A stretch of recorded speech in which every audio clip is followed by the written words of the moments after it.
प्रिय दोस्तों, आपका हमारे YouTube चैनल पर हार्दिक स्वागत है। आप हमारे चैनल को सब्सक्राइब करें और बेल आइकन को दबाएं ताकि हमारी दूसरी नई वीडियो आप सबसे पहले देख सकें। इस वीडियो में जानकारी दी जा रही है शिक्षा किसे कहते हैं एवं शिक्षा कितने प्रकार की होती है। शिक्षा किसे कहते हैं? शिक्षा ज्ञान, उचित आचरण, तकनीकी दक्षता, विद्या आदि को प्राप्त करने की प्रक्रिया को कहते हैं।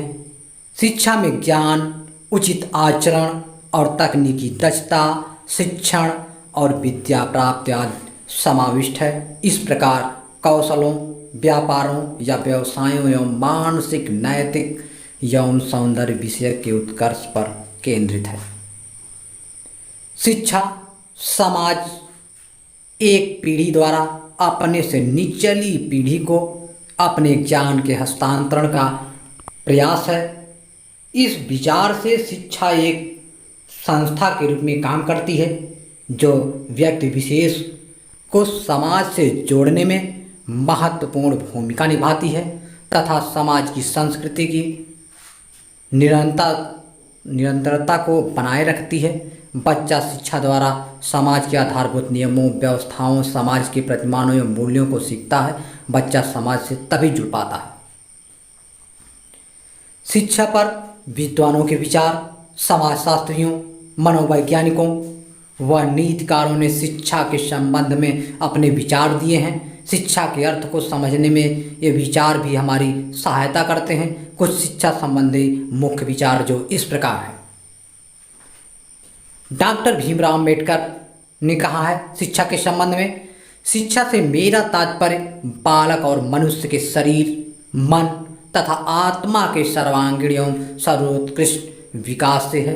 डॉक्टर लवी गौतम के अनुसार मनुष्य की अंतर्निहित पूर्णता को अभिव्यक्त करना ही शिक्षा है। शिक्षा की परिभाषा तथागत बुद्ध ने कहा है, शिक्षा व्यक्ति के समन्वित विकास की प्रक्रिया है। हार्वर्ड स्पेंसर के अनुसार शिक्षा की परिभाषा, शिक्षा का अर्थ अंतः शक्तियों का बाह्य जीवन से समन्वय स्थापित करना है।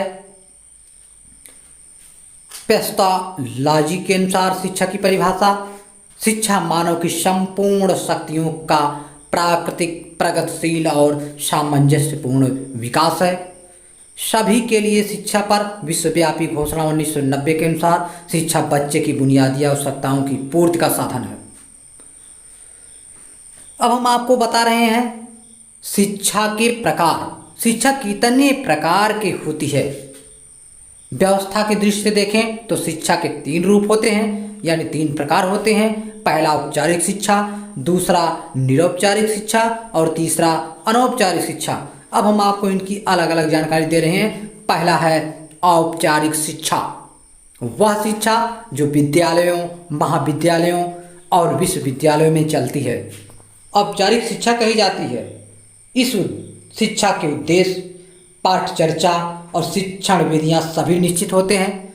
यह योजनाबद्ध होती है और इसकी योजना बड़ी कठोर होती है।